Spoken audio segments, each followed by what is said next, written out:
right, everybody, welcome out to the Lagerroom Guys Craft Beer Show. It is Tuesday, March the 10th, 2026. Jersey Johnny coming at you with me, as always, is none other than Mr. Beer Samurai, drinking something out of a flask. How are you? How are you now, Mr. Beer Samurai? It was take your flask to work day, and yes, it is. Happy take your flask to work. I didn't finish it at work, so cheers. There you go. Oh, that's right. This is the last what was in my last Blanton's bottle. Oh, okay. I forgot that I put it in this. Blanton's in a flask. Now that is a bougie flask. Oh yeah, this it really needs to be. It's no like, yeah, I was gonna say it's messy.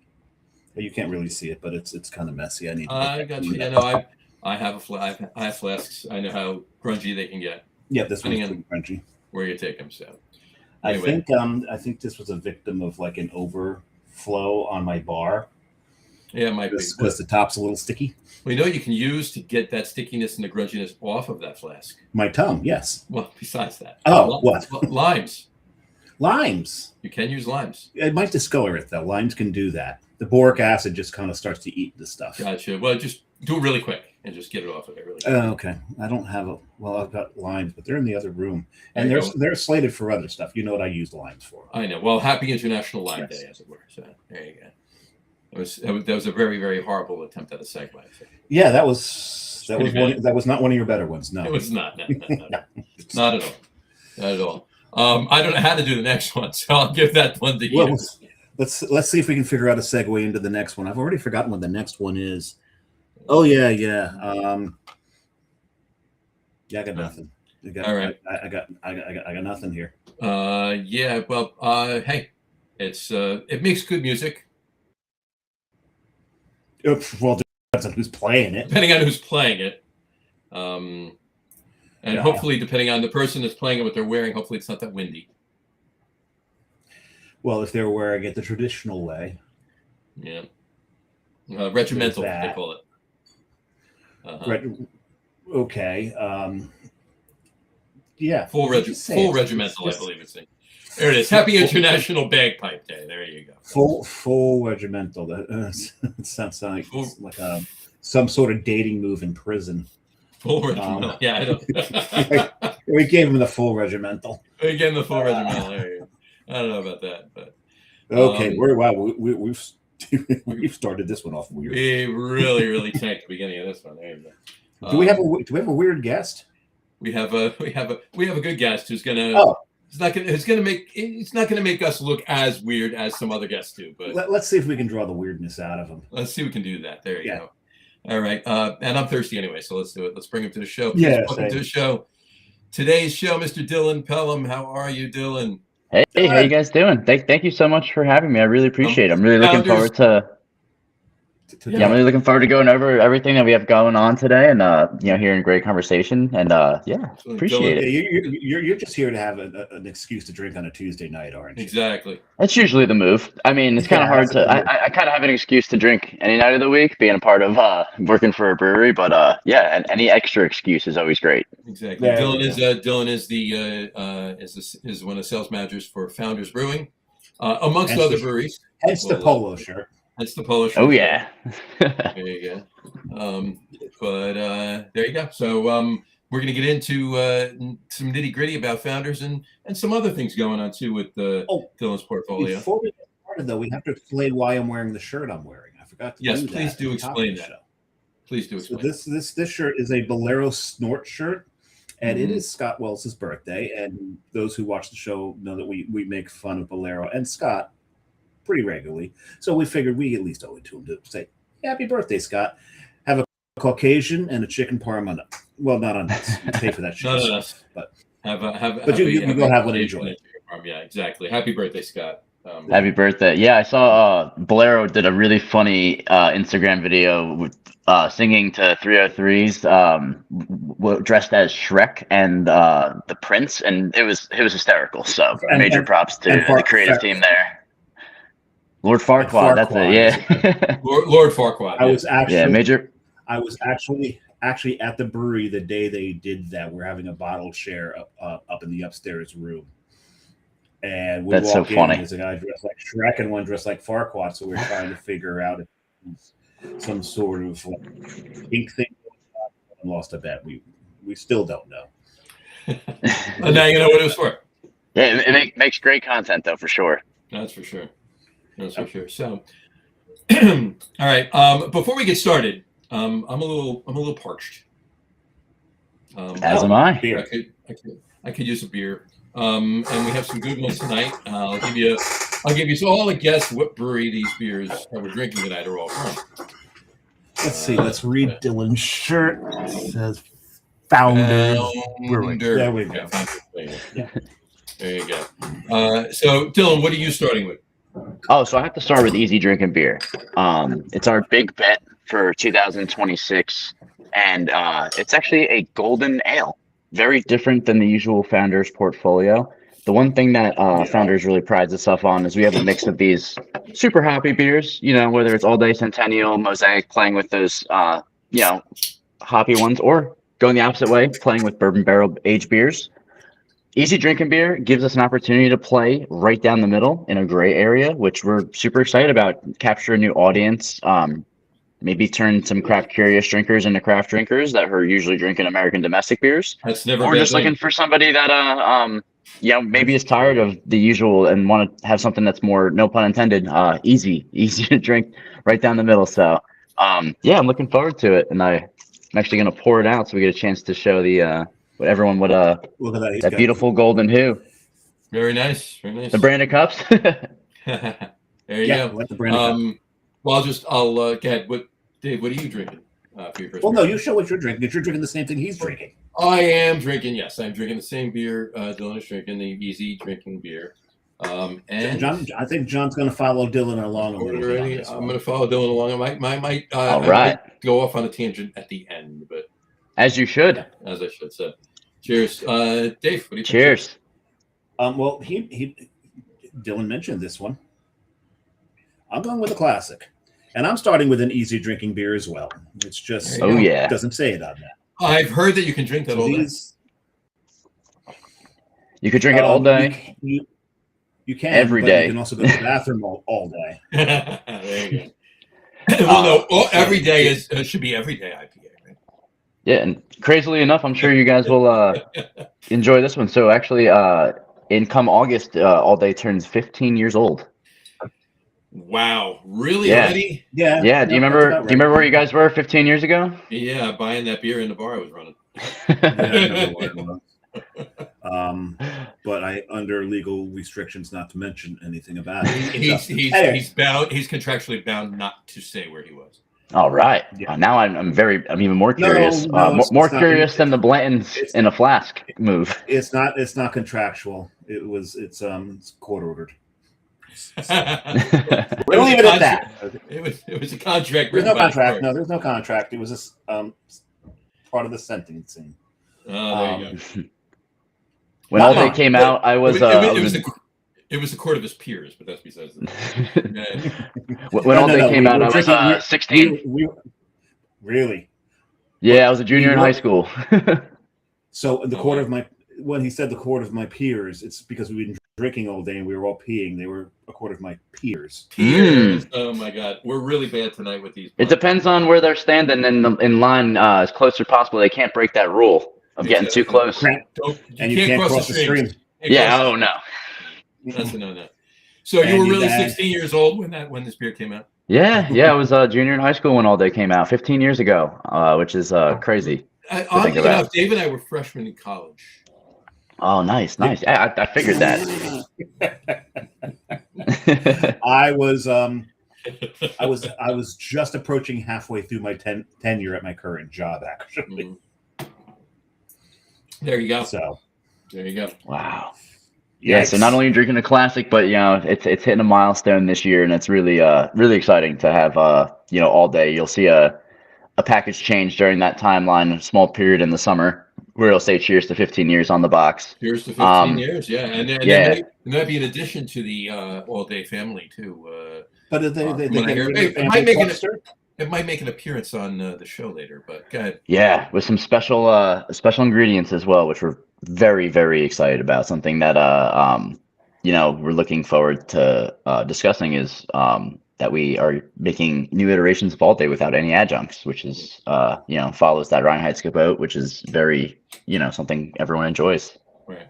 That's keeping awesome. as clean as possible. Awesome. Just so everybody's aware, Dave and I were not freshmen in college 15 years ago, because that would make me 1 year older than my daughter. Sophomores. Yeah, that's not good. Well, so we're soft morons. There you go. Wise fools, I think, right? Sophomore means wise fool. Anyway, a couple quick comments. That's only because we worked at potato chip factories. Exactly.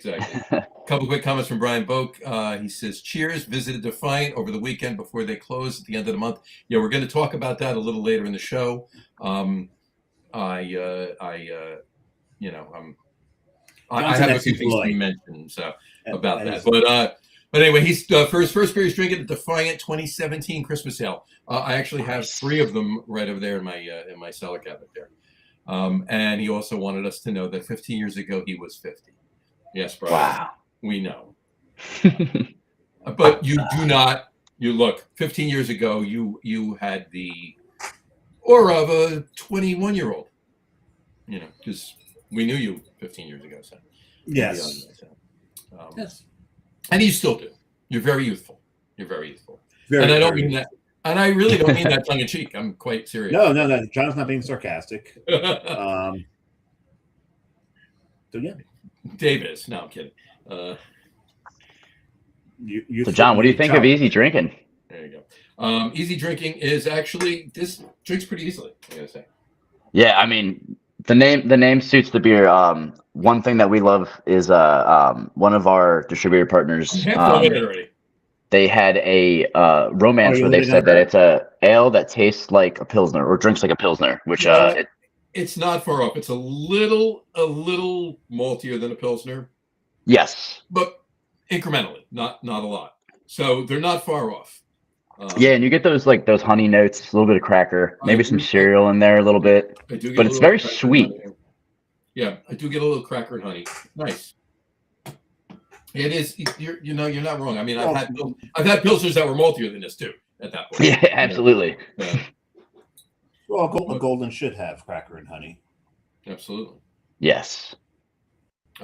Oddly enough, over the weekend for a snack, I put honey on crackers. Strange, but no, I didn't. How do you know? I might have. I've done it before. Now you have to. I'm sure you have, but there's usually other stuff on there. There you go. Brian did let us know 15 years ago he still had a brewery, closed 10 years ago. Amazing that it was that long ago. I'm shocked that it was that long ago too, Brian. But I will tell you, you have to admit, Brian, your last tap takeover, your exit party was fantastic. You got to admit that, right, Brian? You have to. So wait for him to answer. So you finished your all day, did you? Yep. All right. Are you opening your second now? Or are you? What do you got next, Dave? Well, we didn't even get to the first question yet. We're rambling here, and he's opening his second beer. I was thirsty. Yeah, you were. I am too. Obviously, I'm almost done with this. Okay, look how beautiful that beer is.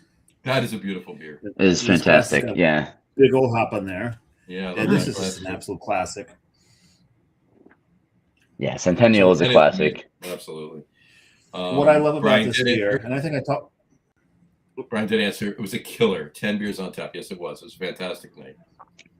So, the thing about this, I haven't had Centennial in like a really long time, and one of the liquor stores nearby, when they get a bunch of different things from one brewery, they'll break up the 4 or 6 packs and make mixed ones, which I love. And I picked this up with some of the all day variants, and I was like, Centennial, okay. And I remember the second I cracked it open, it was like everything came back. It's like, oh my God, I forgot about this. And just this is one of my favorite beers that Founders makes. It's a classic. It's an absolute classic. It's got that West Coast. It's got that West Coast hoppiness, but it's still got that East Coast malt bill. Yes, 100%. That malt backbone is what really makes that beer. Even though the Centennial hop is supposed to be the star of the beer, I personally believe it is that malt backbone. And you can see by the color, if that nice amber color. Oh yeah. Yeah, if this had been a true West Coast, no, that would have been paler and clearer. Much lighter. Yeah, absolutely. To me, it was always Centennial was always a West Coast English IPA. That's a perfect way to put it. Because it had that big malt back on that darker color. Well, the old school East Coast IPAs were British style IPAs. Sure. The old school ones, like 60. Yeah. Yep. Exactly. They were definitely British IPAs. Definitely a maltier body, more malt forward than most other IPAs. Anyway, all right. I'll open my second one in a minute because Dylan, I don't know how far along you are in your easy drinking beer. I'm getting there. You're getting there, but what do you got number? We got to ask you this question. We're how long? 16 minutes into the show right now. We haven't asked it yet. First question, usually, that we ask any guest the first time they come on the show. Come on a second time, third, whatever. We don't ask it again. But first question is, to the best of your recollection, what was the first craft beer you ever had? The first craft beer that I ever had. This is going. I think it was just. Don't say way back, please. Don't say way back. Oh no! It was last week when I got the job. No. No, the first one had to be my dad was he would be like an Oktoberfest hoarder. I say that as I worked for Boston Beer for years. But it's one of those things where the Oktoberfest fans purchase the beer and they hold on to it and they drink it throughout the year. Sure. I remember him giving me a sip of that beer. I had to be 14, 15 years old, but that was the first craft beer that I remember tasting. But the first IPA really sticks in my mind. It was Lagunitas, Little Something.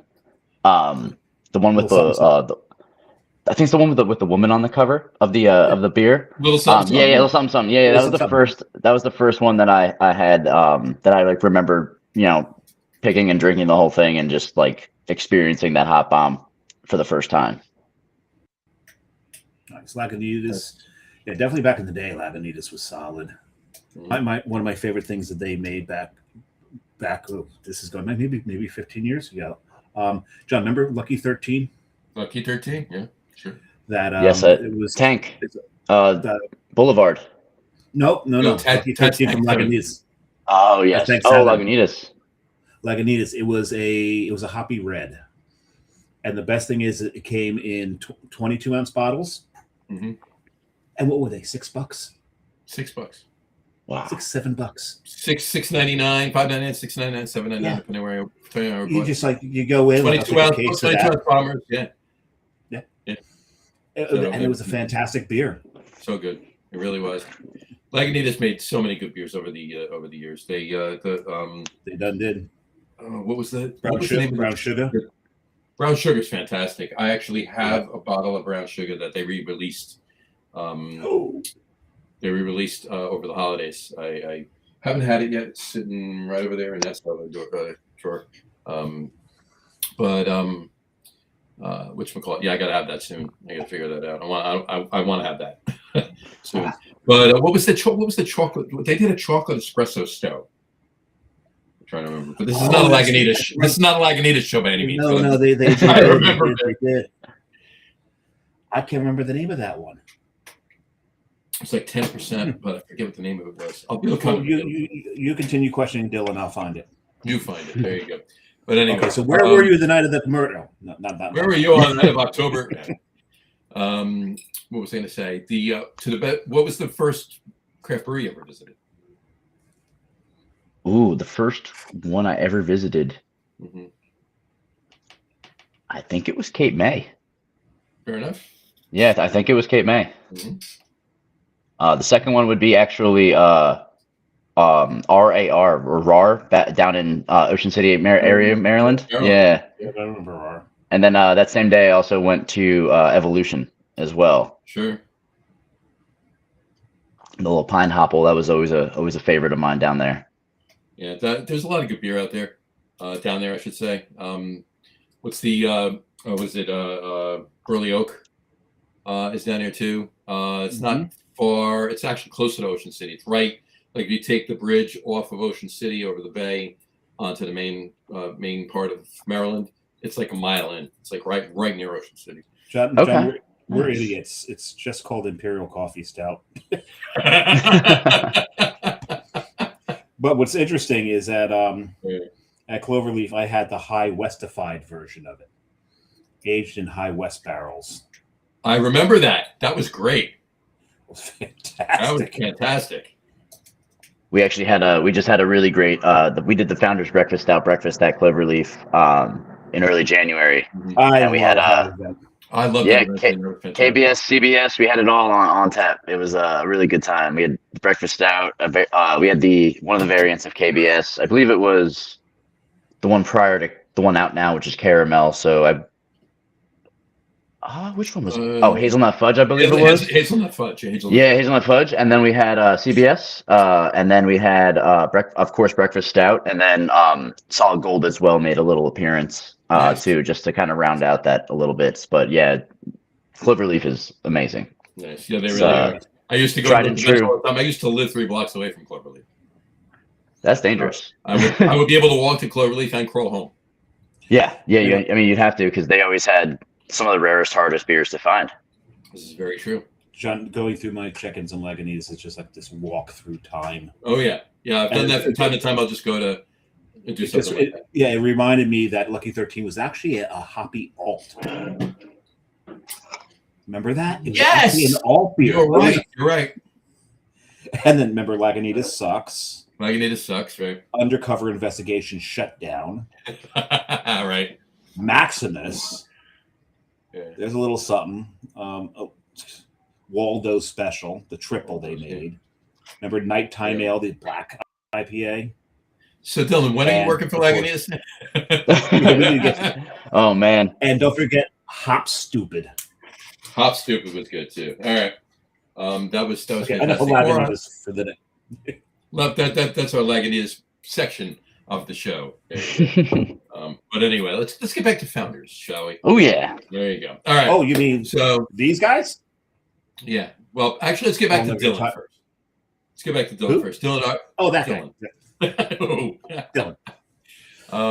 Dillon. Before we move forward with Founders, let's talk about you for a minute. But before we do that, did you finish your easy drinking beer? Yes, sir. I'm gonna be ready for the next one.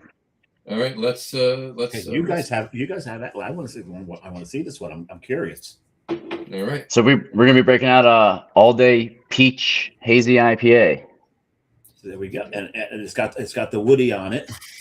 Oh yeah, it got the Woody wagon on it. So this is the most recent or brand new iteration for all day IPA. And what I was very excited to explain this beer to everybody is we don't use any peach juice. We don't have any peaches sit in it. We don't use purees. We don't use any added sugars. We worked with a hop called an Allura. Oh, sorry, what'd you say? No, go ahead. Yeah, we worked with a hop called an Allura hop, which produces that full peach flavor. So right on the nose, right when you smell it, it does smell like you just bit into a ripe peach. It's really impressive. When you pour it through, it is hazy. Not like it's extremely hazy, but it definitely gives that haze effect to it. It's peaches, it really is. Yeah, oh yeah, exactly. But when you drink it though, it's very subtle. It's not as strong as the aroma, which is very unique, but that is the Allura hop working, which is very cool in my personal opinion. It's millions of peaches for me. It's there. I tasted it. It's not. You're right. It's more pronounced in the aroma, but it's not hidden. It's definitely there, and that's amazing that Allura throws that. I mean, Nectaron and Peacherine and those. That's what I was assuming would be Nectaron. Right. Yeah, Allura is the primary hop in this beer, and we worked with I believe it was potentially one of the hop farms on the West Coast. But when they started locating this flavor, it started to become a very popular flavor. Not even just in beer, but if you look at like the energy drink section, you got Monster, nice. Red Bull, Ghost, Celsius. They're all producing Quite nice peach flavors at high volume right now. Yep. So it's definitely a popular style right now, and to have that flavor come from a hop and not sugars or purees or additives is impressive. That's fantastic. It's really it is, to have that, just like as Dillon just said, to have that come from a hop. That's really good. The aroma is right there.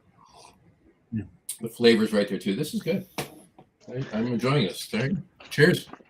Cheers. And yeah, no, Johnny likes this beer is one that I've was very delighted by when the final product got into our hands. I had to wait for it to get to Jersey before we got a chance to try it, but as soon as I tried it, it's easily become one of my favorites so far.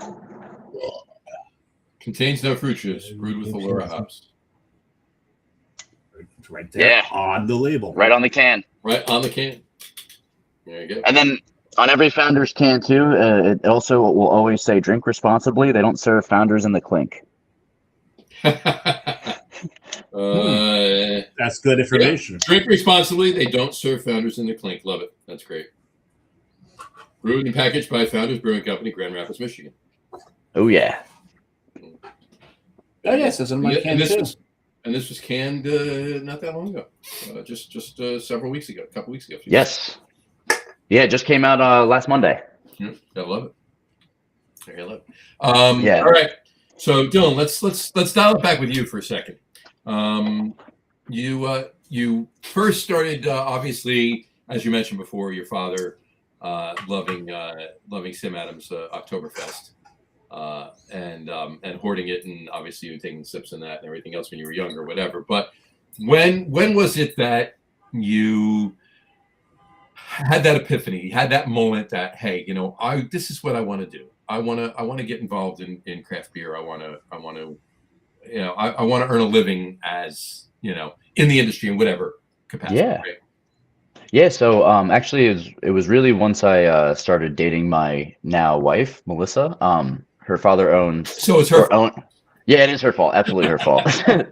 So her father owned a restaurant called the Alchemist and Barrister in Princeton. Very popular. Is he still involved in it, or? No. So he left and was doing some restaurant work down in Charleston and back in Asbury, but he owned it. He owned A&B.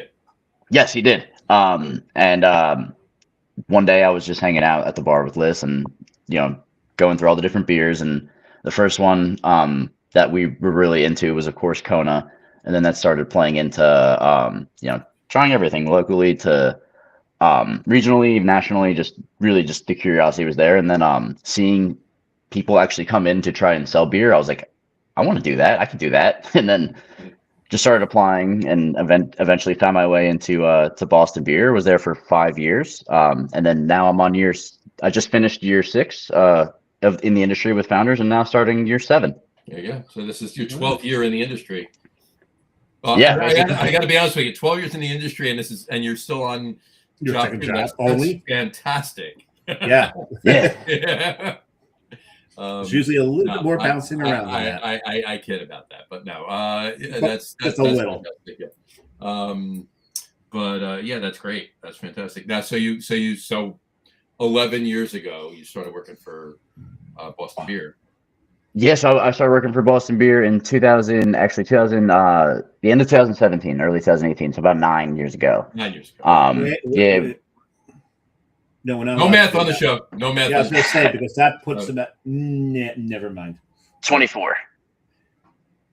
Yeah, I was 24 when I started in the industry. 25. I just turned 25, actually. Okay, fair enough. Yeah. 15, 16. Stop with the math. No okay, math. Well, no, obviously, even if I am mathing, I'm wronging. Okay. Anyway, so you started back then. Now, so you were still with Boston Beer when the Dogfish Head yes embracing happened, or the joining of forces, if you will. I was. We were at a distributor / summer kickoff happy hour. At this point, I was covering the entire, mostly almost the whole state of Maryland by myself. We did have some people in Baltimore, but we were at a distributor kickoff in Annapolis, and we had like a kind of like an emergency like meeting, and it was like just a recording, and it was just them telling us about Dogfish Head, which, at the time, being in Maryland was even more like, this is awesome than expected, because it's relatively local down there, down Ocean City, right over the bridge there. So yeah, it was a really big deal. I was there for that transition, and now mind you, when you say summer kickoff, we're not talking about a June meeting. We're talking about basically a March meeting. Yeah, exactly. We're talking about like early March meeting. Yeah, we're talking like a happy hour before like the real summer actually happens. Just getting everyone to try the products at a restaurant. The Broken Oar down in Maryland, really great spot. Remind me to tell you later, or even Friday or whatever, about my Sam Adams Dogfish Head story. I don't want to bore people on the podcast that have heard it 30 times already. And Dave. Yeah, and he doesn't. He doesn't mind boring me. I'm used to it. I bore him on a daily basis. But that's even if it's new stuff. Exactly. Shut up already. Get on with it. Oh, that's something else. Different show. I'm just hawking his sports podcast. So when Dogfish Head came on board and all that, the impact on Boston beer, did you experience more seasonal creep afterwards? In terms of no, because we were teasing. We often make fun of Dogfish Head being responsible for beer starting to come out earlier and earlier and earlier in the year. Well, let's face it, they're responsible for it. They're the ones who started seasonal creep in the beer industry. Really, Jim Cook did too. So yeah, it's funny. I kind of, when I joined the beer industry, that's all I knew. And then even coming to Founders, relatively the same timeline. So I'm always used to selling summer beers in February and March, and Oktoberfests in June and July, and so on and so forth. And it's definitely been, at least that's a norm in my world, which is it's funny that it's kind of been, people have different experiences when it comes to the seasonal beers. I remember, and the timing. Yeah, years ago, I had to order Southern Tier Pumpkin. I had to put my order in for the entire year what I was going to purchase of pumpkin. Oh wow! In the beginning of May. That's hard to gauge. This is years ago, that they actually took these orders in and they brewed to order and a little extra or whatever. So they didn't want to have any or a vast amount of beer left over. They wanted to kind of pinpoint where they were going with it. So, and I didn't have to take it all at once. The distributor would hold on to it, and I could take it as I needed it. But it was like a pre-order kind of thing. Yeah, but it was in May so that they could brew it before it came out. But based on my order, and not just mine, everybody's. So. Yeah, that's hard to gauge. Looking that far out, because you never know. Sometimes a pumpkin beer has a really hot season, and then sometimes it has a cold season. And I always kind of went in the middle. Yeah, and it could really be anywhere in between. You'd rather get through it than hold on to some, because once, like you said, we were talking the story the other day, it was like once that next season hits and it has some sort of a fall design on the can, it's done. Mm-hmm. So, but in any event, so you're with Sam Adams for a bit, and obviously Dogfish Head there towards the tail end, and you get the job at with Founders now. Just so everybody knows, Founders is now wholly owned by Mau USA, Mau San Miguel, which is the oldest and largest brewery in Madrid. From this thing started in 1890, brewing Cinco Estrellas. But yeah, they started investing in Founders, I believe, as late back as 2014, 2015, and eventually it became a full ownership under the umbrella, which now also includes Avery Brewing, Alhambra with 1925, and Alhambra Reserva, which is another beer from Madrid, from that region. And then we are also currently in a partnership and are the people selling Lexington's beer portfolio as well. I always thought that San Miguel was a Filipino beer. So there is a San Miguel that's a Filipino beer. That's the one that you actually will see stateside in America. San Miguel has Mao San Miguel's version in Spain does not come to America, I believe, because of IP rights or name rights when it comes to the Filipino version. Okay. So you'll see San Miguel in Spain. Two separate breweries. Yes, two separate breweries. Okay. So the San Miguel in Spain versus the San Miguel in the Philippines area are different, and so in America we import Cinco Estrellas from Mao. Okay. There you go. Which is a really crisp Spanish lager for those who are very interested in it. This is Mao Cinco Estrellas. It is the official beer of Real Madrid, which is one of the largest, most popular soccer teams in the world. Colors. Yes, does have a right. similar color scheme going on. But yeah, from 1890, and Mao has a foothold on beer globally. It's very popular out not only in Europe but in multiple countries, and they also have some hand in bringing Budweiser over to Europe as well. One of the ones that help, back and forth of the import-export. But I have a feeling I could walk downstairs and get that, John. You could probably get that. Dillon, bring one with you on Friday. Absolutely, I will. But in any event, yeah. So the San Miguel you see on shelves in stateside is not from Mao. That's the Filipino. It's from San Miguel from the Philippines. Yes. Okay. But it's wholly owned now. And you mentioned Avery. We'll get to that a little bit later because I got a couple of things to talk about, and I know you and I have gone over it, and Dave knows. So we'll talk about that in a little bit. But anyway, you get you've been there. You just finished, like you said, you just finished your 6th year, heading into your 7th year at Founders. Right? Oh, so this is actually only my 1st year at Founders, 7th year total in the beer industry. Gotcha. All right. Yes. So there's your math. There's the math right there. Yeah. So I 5 years at Boston. Just finished my first full year at Founders, and now on to starting year 2. Finish year 6. Just finished year 6. Now you're 6 at Founders. Now I'm year 7 overall in the industry. That makes more sense now. That's it. Yes. You're right. Because otherwise, it came down to you started for Boston Brewing when you were 20. I'm like, he lied on his resume. Oh no! Good for you. Good for you. Anyway, so I opened my 3rd, John. What is it? Show us. You did slot another one in between. I slotted another one in because the other 2 went down so damn fast, and it's another classic. I forgot this was in my fridge. I had actually bought it for this show, but it's one of my favorite Founders beers.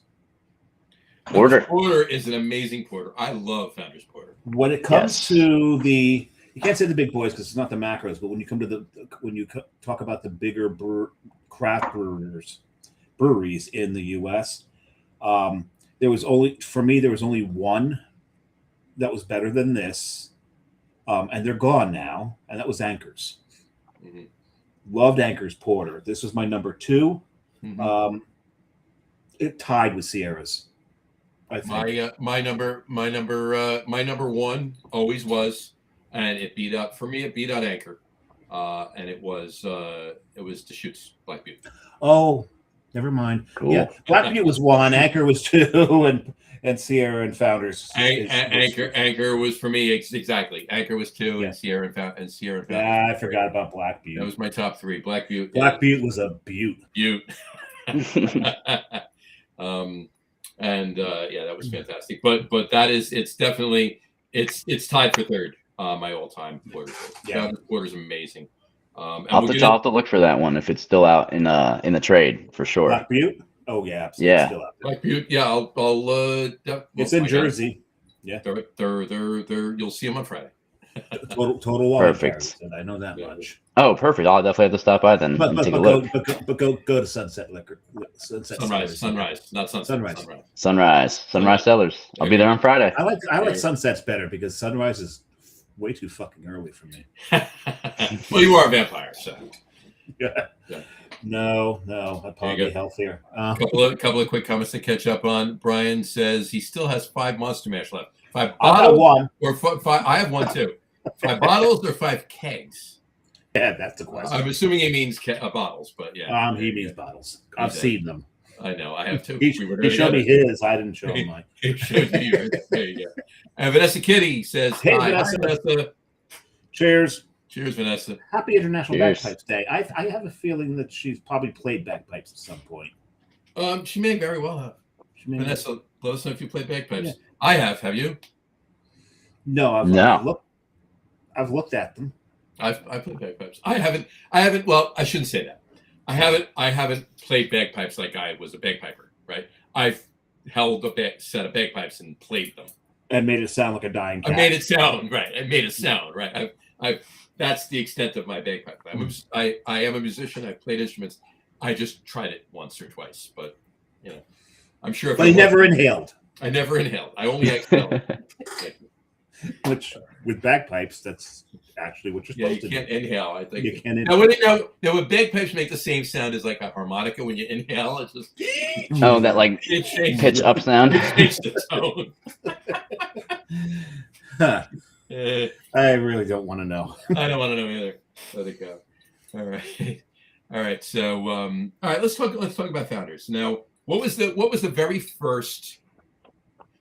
Well, you know what? What was the very first beer or product, if you will, you sold as a sales rep for in the industry?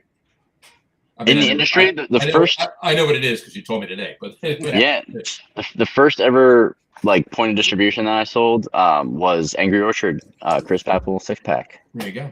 To a corner store in Annapolis, and then the first Founders one was it was Mortal Bloom. It was a draft line at Nassau Inn in Princeton, and it's still going today. There you go. Very nice. The same keg? Oh, wow, that'd be rough. I would have pulled that after 90 days. I am not drinking from that thing. Well, yeah, exactly. I wouldn't. But Mortal Bloom's actually a very good beer. Very good beer. Yeah, I love Mortal Bloom. It's exactly what you want from a tried and true New England style IPA. Same thing, has those honey and floral notes, and I love that mouthfeel of it. I'm going to pull this up. Let's talk about some Founders beers now. Let's talk about whatchamacallit. I'm going to pull this up here. All right. So I'm gonna go down the list. It's just amazing. It just like I'm on Untapped right now. I just have like green check mark after green check mark after green check mark. It's just crazy, the beers. Mm-hmm. Now, All Day IPA is obviously a staple now, but it wasn't like before, like you said, before 15 years ago when it first came out. Centennial.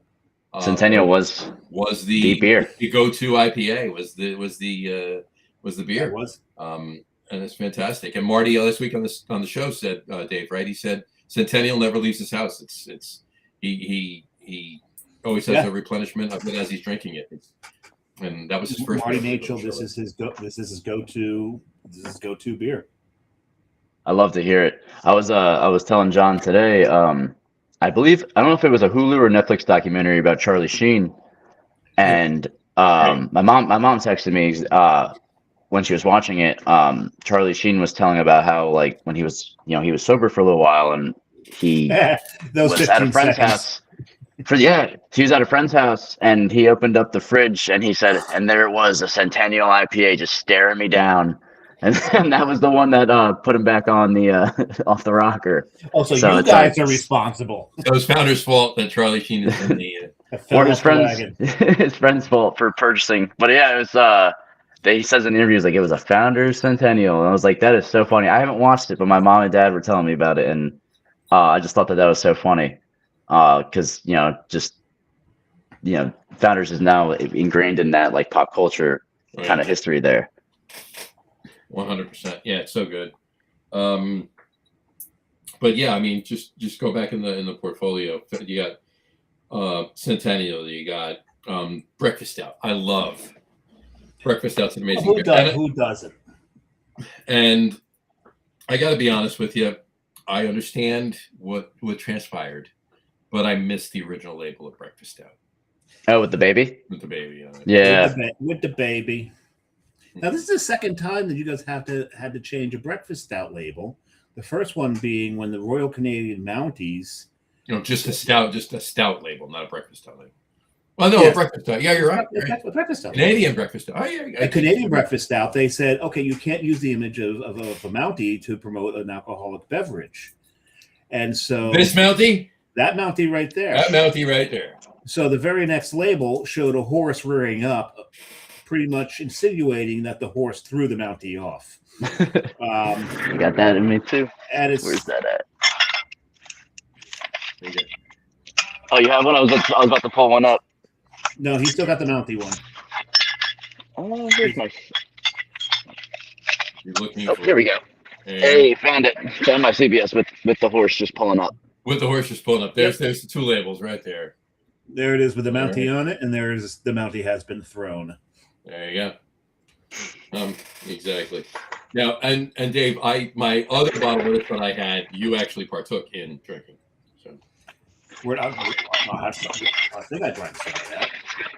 You did in Red Bank about 2 years ago. I remember that, and I remember that's the first time I met your now son-in-law. He was not your son-in-law at the time. Was not my son-in-law at the time. Is now. Right. It is now. Poor schmuck. I'm sorry. Lucky guy. Lucky guy. There you go. Anyway. I'm sorry. I just mispronounced it. There you go. Anyway, just keeping scrolling. One of my favorite beers, literally one of my favorite Founders beers of all time, and that's Dirty Bastard. We've got to hold this. What's our top three? Dirty Bastard. It's not. I'm saying it right now. I'm giving it. Oh, we're doing our top threes now. No, we're not. I'm just saying it right now. But Dirty Bastard, KBS. I'm just gonna run down a list. Porter, the regular Porter. Dave just said it. Backwoods Bastard, Rubaeus. Does that still come out? Has that? Rubaeus, it does. It comes out.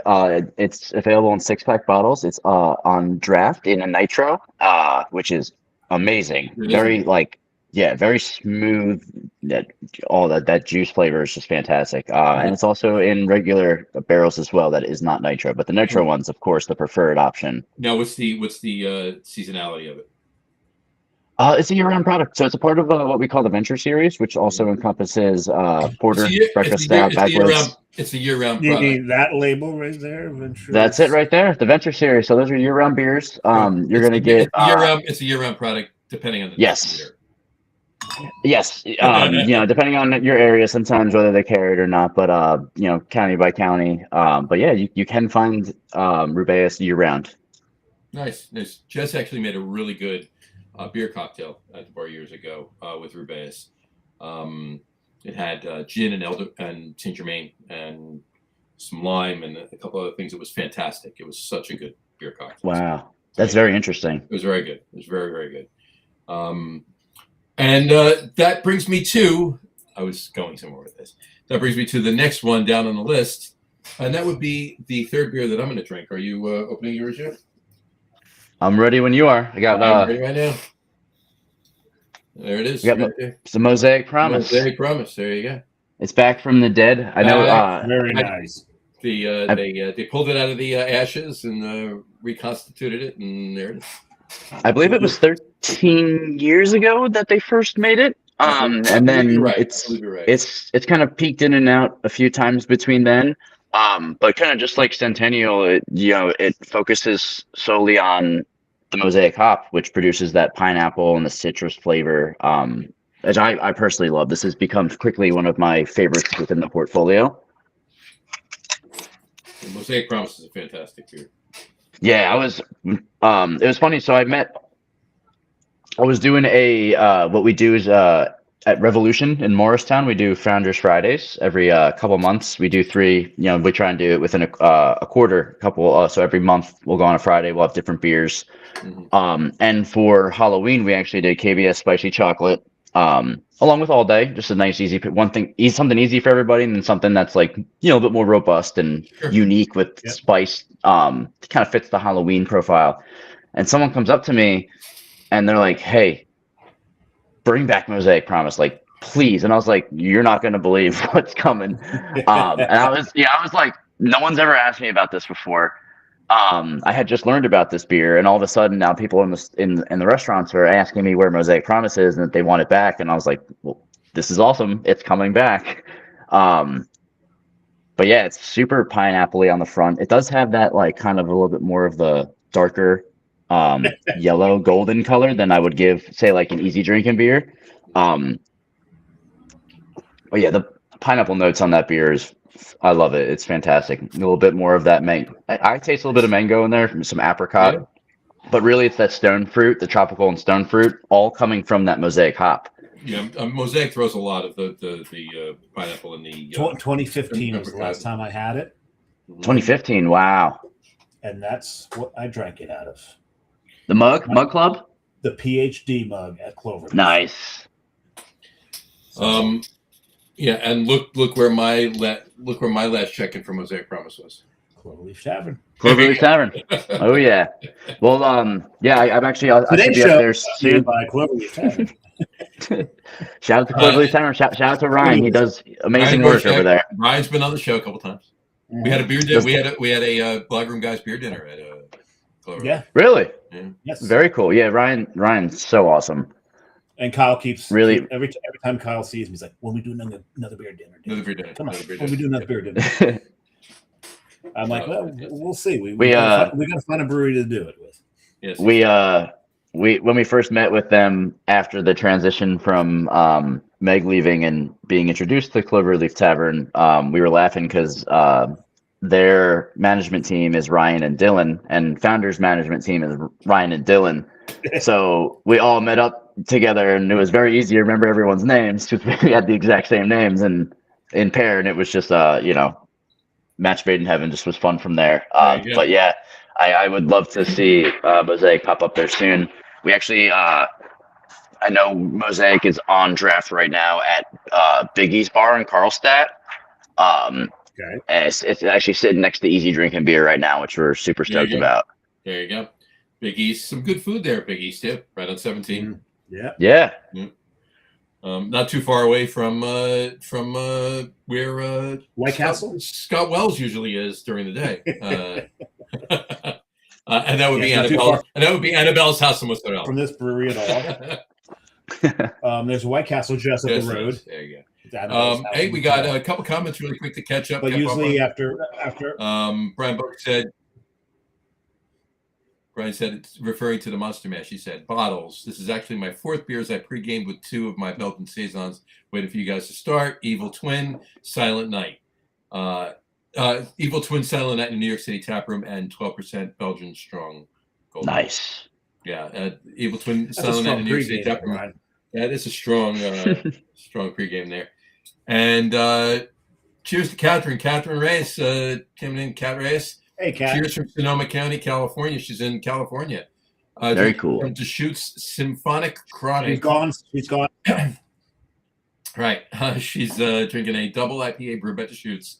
Features a melodious blend of tropical fruit aromas and resinous pine notes, creating a harmonious flavor profile. This beer is a hybe. Well, the thing is, just there's not enough room up there. It's a hybrid of West Coast and hazy IPA styles with a 9% ABV and a mix of hops, including Citra, Chinook, and the sluttiest of all hops, Mosaic. And she didn't say the sluttiest of all hops. We added that. I added that. Well, the thing is, because my check-ins to Mosaic Promise are both, what a slutty beer. It's a quote from one of our friends, Augie Carton, who referred to Mosaic as the sluttiest. The sluttiest of all hops, yes. And it plays well with any hop out there. And yes. Mickey and Lou used to say that all the time, the sluttiest of all hops. Gee, I wonder where they got it from. They probably got from Augie as well. Not probably. That's where they got it. Most definitely. I still like the fact. No, I'm glad you read the rest of it, but I love the fact that it said this beer is a hybe.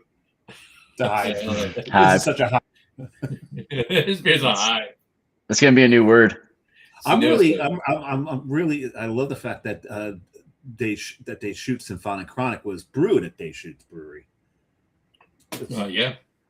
It's a good place to brew it. That's a good place to brew at Deschutes beer. Yes. At Deschutes. Well, what you just told us, it's not a collab. It's a hybrid. It's not a collab. It's a hybe. It's a hype, right? It's a hype. It's a hype. It's a hype.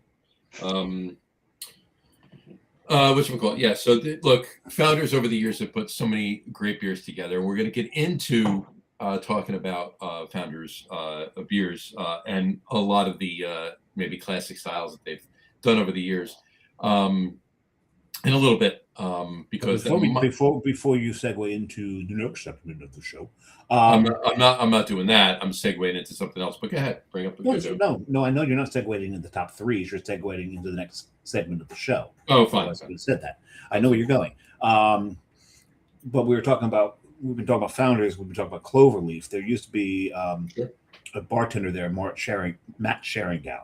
Matt, yeah. Matt was great.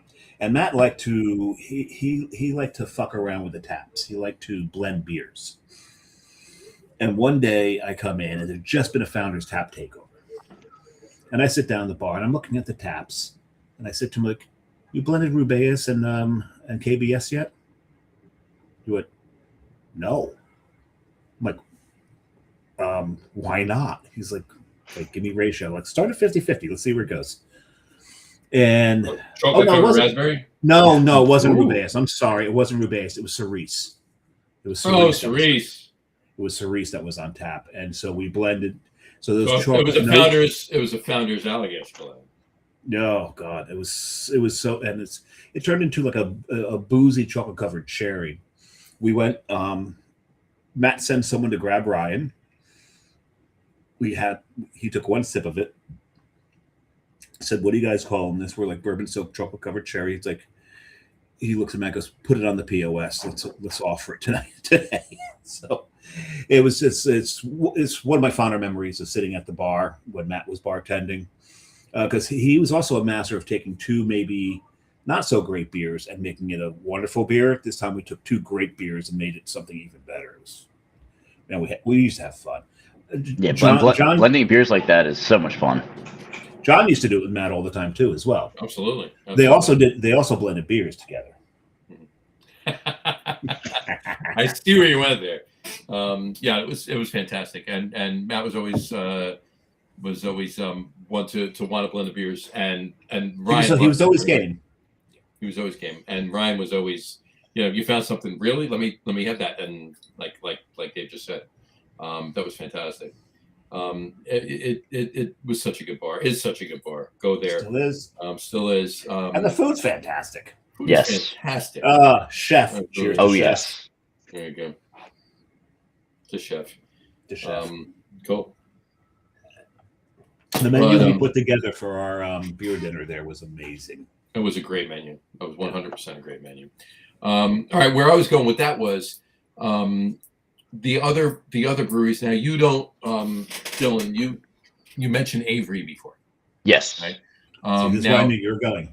Avery is not in your portfolio because Avery is not in New Jersey. Avery's not in New Jersey right now. Work on that, please. Please work on that. Okay. I mean, I would love to try Uzilla. Would love to try Maharaja. I would love to try, but I'd love to get some more Ellie's in my hands. It's been a while since I had that beer. Mm-hmm. Here's the thing: if you try Maharaja, make sure it's your last beer of the night. Yes, because you can't taste anything after that. You can't taste it. It's just too hoppy.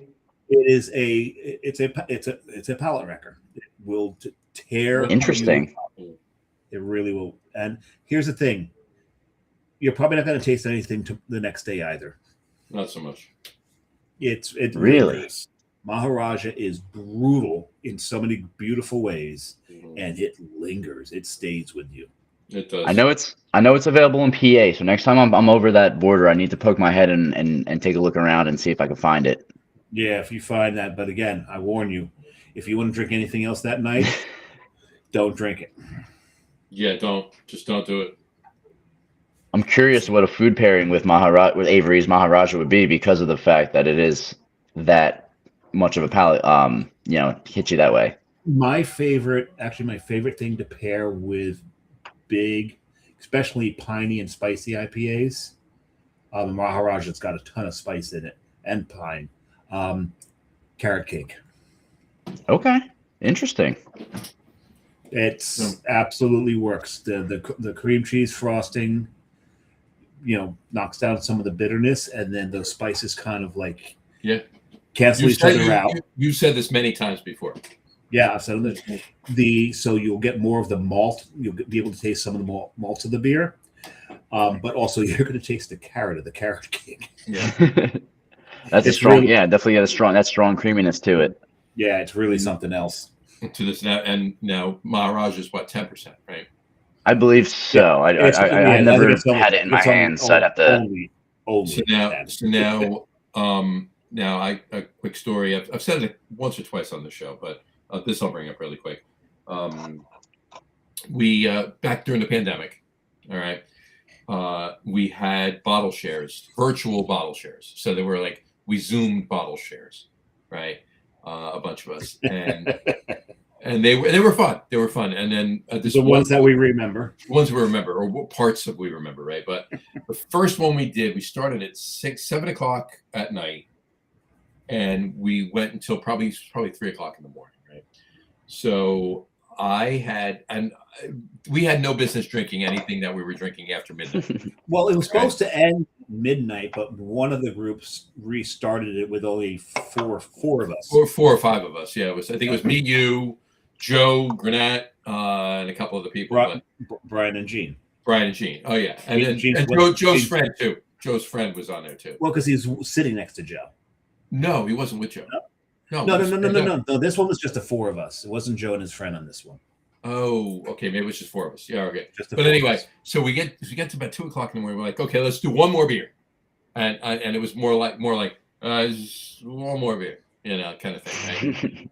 And I said, Jess was sitting next to me, so I said, go to. I can't get off the couch. She can. I'm like, all right, go to the fridge and get one more beer. Anything, I don't care. Grab anything. We'll have one more beer.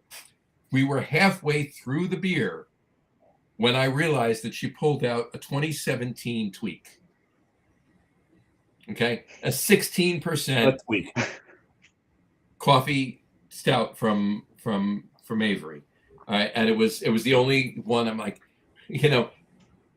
while I love it, I'm not tasting this right now. Which now, Tweak, I love Tweak, but Tweak is really, I think, just one step this see, and cloyingness. It was very sweet. That's a sweet coffee. It's a punch you, and it's to punch you right in the temple. Yeah, sick beer. It was batch number 4, and I hear this is very promising because I got to be honest with you. I just looked up Tweak really quick on Untappd, and there's a check-in. There's a new one made by the brewery, Tweak 2026. All right, so that means they should be. Yeah. Okay. So since that's the case, I need to check one other beer, and Dave knows exactly what beer that I'm going to. No, I don't. I have no idea what you're talking about. Oh, you're full of shit. You know damn well what I'm checking. Yeah, you're looking at White Raster. Oh. All right, he's not looking at White Rascal. Is it Mighty Rascal? No. I can't tell whether these are just people drinking their old stock or whether they actually brewed it. But my favorite, Dave, what's my favorite Avery? I thought it was White Rascal. No, it's up. That's in my top 5. But Ellie's Brown's also in my top 5. And did we lose Dillon? Or did he? He's being censored, I think. Oh, there we go. There we go. It is. Cool. Yeah. Sorry about that. No worries. So it did. It's Old Jubilation. Oh yeah, Old Jubilation. Oh, beer. It's this beer right here. This one right here. All right. Hopefully they make it again. So have they made that beer again? So I am not aware. I do know that they usually send lists of items available that are aging at the brewery, and I have not seen that on any of the lists. Yeah. I'm charging you with this, and whatever the cost, I will pay. If there is any Old Jubilation to be had, this is being recorded, so he can charge you anything, and you have to pay it, and he can take all right, whatever the cost within reason. How's that? Oh, all right. There you go. I will. Yeah, please. Because I think I told you earlier today. I had my last can of 2022, which was the last year. That I was able to be purchased in New Jersey because that was the last year Avery was in New Jersey. Yeah. So it's been about a little over 4 years now. Yeah. So wow. But yeah, so if that could be had, but yeah, Ellie's Brown, White Rascal, Maharaja. What's the Hawaiian? I know exactly what you're talking about. It has the Hawaiian traditional like mask character as on the artwork. Yep. Liliko I Kepolo. Yes. Yep. Oh, that's one. And yep. don't forget the Reverend. Oh yeah. Oh yeah. There's so many. I'm looking at their current tap list at their tap room, and they do have on tap. They do have Tweak on tap. They do. They have the Reverend on tap. Oh my God! Sounds they've got my favorite on tap. Semi-L's. Is that right? Sounds like a trip to Boulders in the near future for you guys. I would love to, but I do not see your beer, John. You don't? I do not. Sorry. It's okay. We're gonna keep the eyes out. We got the inside scoop. So yeah. I was telling John today actually. A new family bought the Crest Tavern down in Wildwood, and while renovating it, they uncovered That's me standing at the tanks at Avery. Oh, nice. So what did they cover there? Uncover there? They uncovered a never cracked, completely perfectly sitting there in the fridge. Curmudgeon's better half from Founders. So we're gonna do a beer dinner with it on April 19th. We're very excited about it. We're gonna be working with the Harrison guys down there to finalize some menus with the Crest team. But Curmudgeon's better half will be the main event, the promoted item on that list. The rest of them, I'm sure you'll see. Maybe like a light fare with our shandy, or maybe all day peach might be a great play with something. Easy drinking beer might make a little bit of a appearance, and then we're gonna start getting to the heavier stuff, whether it's KBS, Curmudgeons, and then we're gonna finish off with cigars, and people are going to whoever has a cigar will get an extra pour is currently what the idea is that we're working on. But you just need to push that to like the 8:30 p.m. the window, maybe 9, maybe even 9. Yeah. So because if I'm going, it's not going to be till 9 that I get down. So. I'm telling you, I'm going to keep you posted. In worst case, I'm going to bring a like whether it's not a flask, but one of the growlers, or one of the ones that the cans that I'm gonna make sure I bring it back for you at least. Yeah, that is a crowler. Yeah, that is an important beer. So, whatchamacallit? Yeah, that's just the fact that, well, back to Avery for a second. The fact that Avery is still making some of these beers, and the fact that Dave just looked up and they have Tweak on the menu, that is heartening, because I did see, and Dillon, you can answer this question. I did see some postings that they were cutting back major production of Avery products because they were utilizing the brewery to brew some all day IPA, obviously, for Founders. Interesting. So I actually that's would be somewhat news to me. That's something I'm not too familiar with. Yeah, I mean, maybe you didn't hear it. Maybe I was misinformed. I literally I read it and called a couple people on it, but and this is not yesterday, mind you. This is like last year. Yeah. I mean, it would make sense because Avery is west of the Mississippi, I believe, and Grand Rapids being in the Rust Belt. Yeah, Avery's west of Mississippi, and Grand Rapids. Yeah, is east of Mississippi, so it's an opportunity to kind of brew and distribute east and west, kind of in that perfect balance right there. Kind of, while they're both centralized in the United States, but Michigan being at the top of the that Rust Belt area and being able to ship east, and Founders does have that predominant market share of their beers in the believe it or not, in more of that central and eastern part of the United States, whereas Avery is more prominent west, specifically in Colorado and then out through the California areas. And this is just so you see, I don't play favorites. This is Jess and I at Founders. Nice. There you go. So.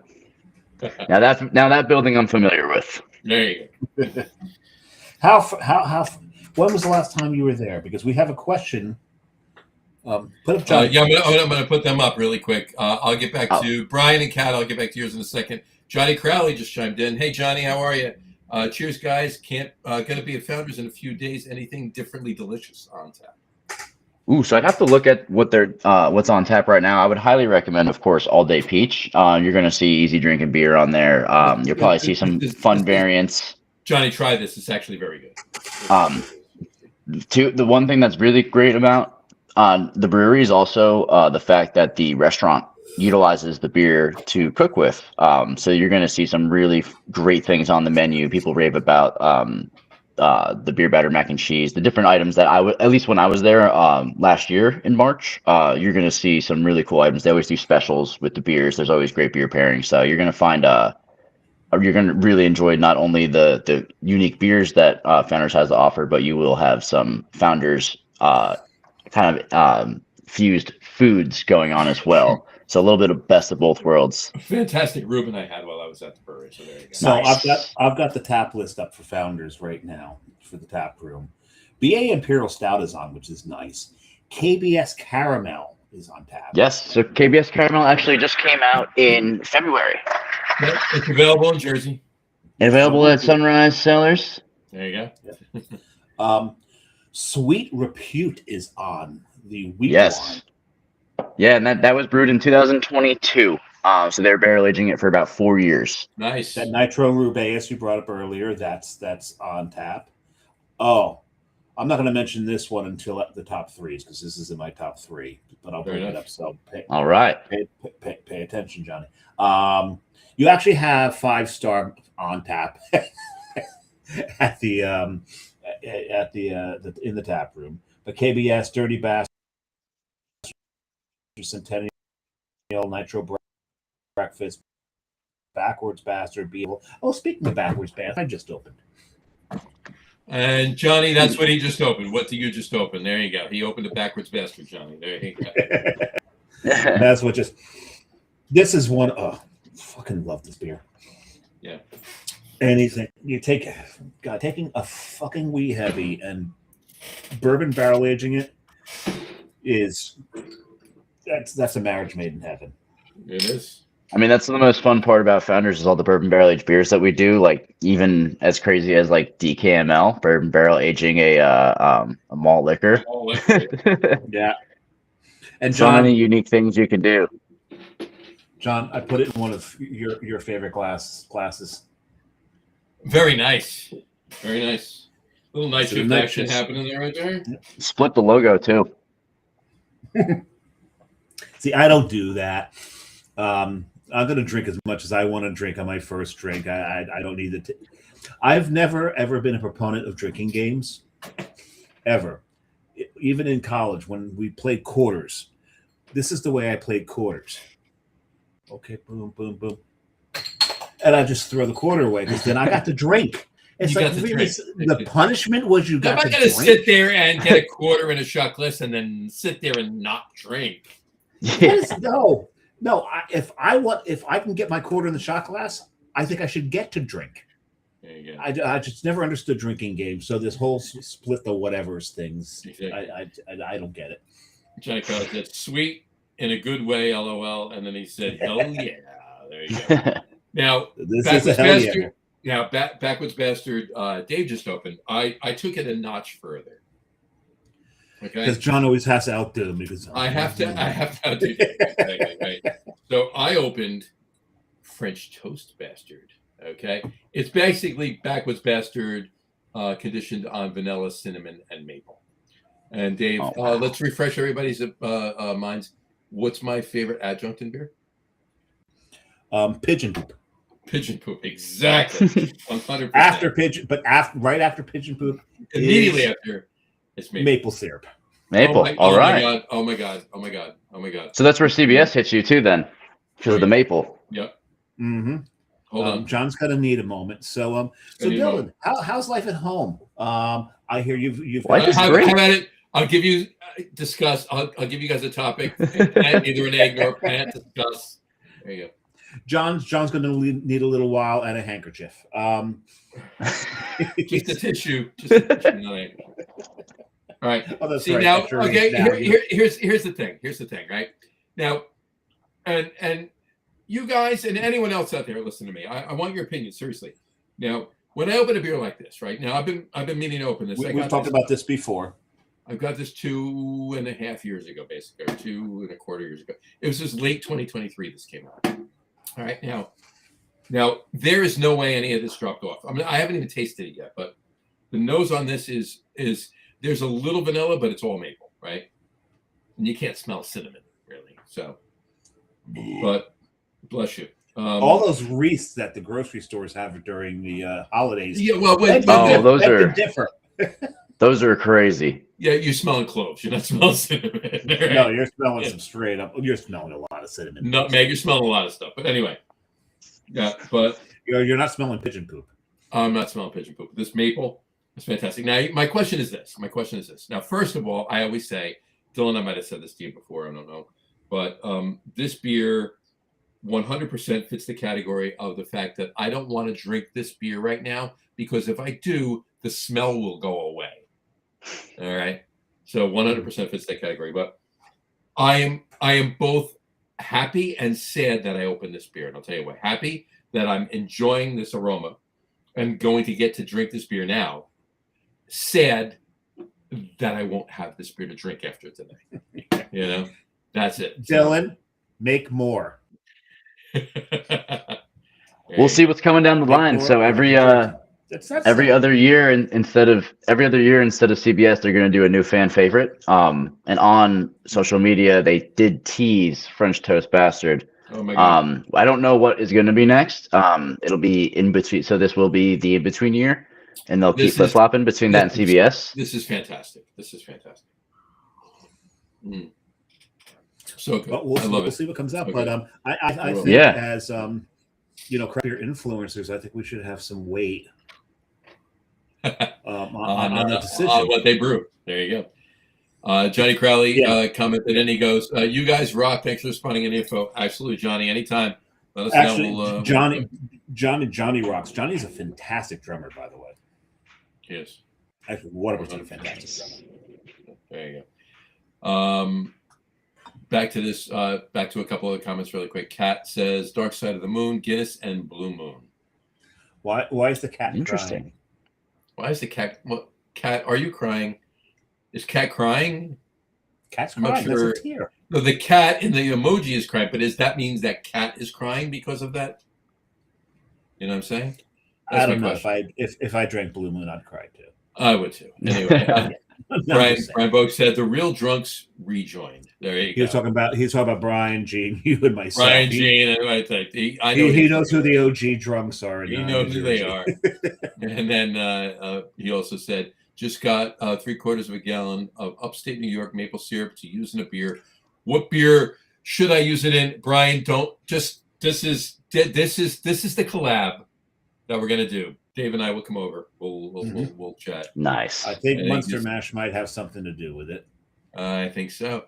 And Johnny says, "Wow, nice, thanks." And the drum set. There you go. Absolutely, Johnny. 100%. Cheers, Johnny. You got it, bud. Cheers. This is keep rocking, guys. Smell this. Come on, both of you. It's so good. Wow. Right? Damn. This is fantastic. Does that peak the top 3? I don't know. We'll have to find out. So do you have? You know what? We'll get to that after the top 3. You know what? Screw it. Let's go to the top. We're there. We're there. It's time. Let's do it. This week's top 3 is. Oh, look at me! I actually ramped for a second. Did I say ramp? Vamp for a second, Dave. You ramp. he went off. And he's on his BMX bike, and he just jumped over 6 of his friends, quite clear of the 6th one. It's okay. It's just a flesh wound. He'll be fine. There you go. All right. This week's top 3 is top 3 favorite Founders Brewing Beers. Top 3 favorite Founders Brewing Beers. There you go. If you didn't guess already, and if you're watching the show because you got the link off of one of the social media before sites, we get into it, you already saw what it was. So. Throw up Johnny's last comment real quick. Let me put it up really quick, and that is let's stump his let's stump for him. Follow my Facebook reels of drums to classic music. 100%. Very cool. Now. Johnny, I'm going there right now. Follow that. Follow that. I love his setup too because he's like underlit. You got to check it out. It's very impressive. Johnny, at the same time, please. I created, as did Radio Pete in the sports podcast, and to get on with the sports podcast, I created a new page. It's going to incorporate sports, beer, and the cocktail show as well. It's going to have all 3, and that's Jersey Johnny. It's a Facebook profile, Jersey Johnny. It's not my personal friends profile, or whatever. It's an actual page. So it's Jersey Johnny on Facebook. Please go. That's what I followed. That's what you talked me into. That's what you follow. There you go. Keep talking. No, that's putting me on some sort of watch list, isn't it? Yeah, exactly. Johnny Crowley. Here we go. There you go. Follow that. There we go. And look, friends, Dave Sashon and Marty Hachel. There you go. All right. There you go. There you go. Okay. Johnny, I just you're in good company. I'm in good company. There you go. Yeah. All right. So, what should we call it? This week's once again, and he said also, FYI, my second day of vacation, and I opened a 2010 Stoffel Stout. Oh my God! Cheers to that, sir. We got that right there. Have a swell morning. What is that? That's a 10-ounce bottle, isn't it? Yeah, it's a smaller bottle. Yeah. Yeah. Wow. Yes, Jersey Johnny. Thanks, Johnny. You got it. So right, he's staying right on brand there with the Avery. 100%. There you go. So once again, our top 3 list tonight is top 3 favorite Founders Brewing Beers. Dillon, kick us. All right. He's got props. I do have props. I got a lot of stuff back here. But yeah, so number 3, I got to go with we do partner selects with Wegmans, and this is pretty awesome. It's called Midsummer Melon. It is a. Tell us about it. Tell us all about it. Yeah. So it's a melon beer that we age in tequila barrels. Yeah. So if you have a Wegmans near you. Well, yeah. If you have a Wegmans near you, you'll find a lot of different styles of beers there that we brew just for Wegmans. And that includes this watermelon goza that we age in tequila barrels. We did a blackberry one in tequila barrels. We do a gilded Bach as well. We just did a wandering triple for them. So we have a lot of different unique items that are just for just a part of the Wegmans Partner Select. So if you're looking for anything in that category, but yeah, I got to say that this one's definitely up there for me. Number 2, a little more on the newer side. A little more recency bias is All Day Peach. I absolutely love this beer. It's the fact that there's no adjunct in it is all from the Allura hop is really impressive. Nice. And number 1, I got to go with KBS Double Oaked. KBS. I'm a big fan of bourbon. So to have a beer that has that extra woody kind of notes to it and kind of expands on the original KBS has definitely been my favorite one so far. Nice. Very good. Very nice. All right. John's typing all your answers in there. I'm typing. I got to fill in the thing because we put a post up. But yeah. All right, cool. To do it. That's very true. Dave, what are yours? Well, I've got to give a shout out to a couple there that we didn't mention earlier. Underground Mountain Brown.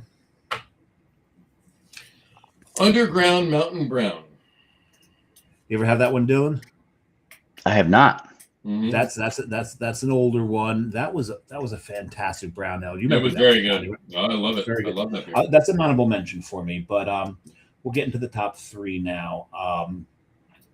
Centennial is number 3 for me.